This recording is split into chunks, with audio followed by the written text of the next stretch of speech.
तर दुसरीकडे मंत्री आशिष शेलार यांनी सुद्धा ठाकरेंच्या हंबरडा मोर्चावरून टीका केली आहे।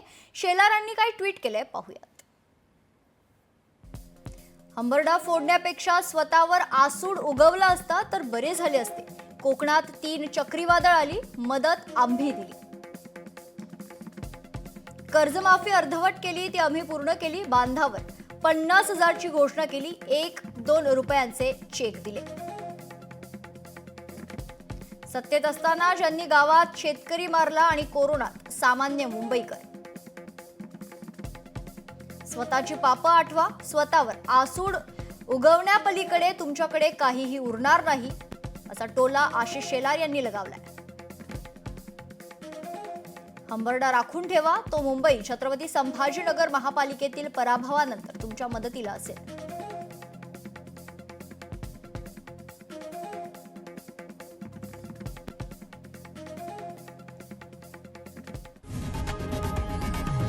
लोकशाही मराठी ऐका, पहा, जागरूक रहा।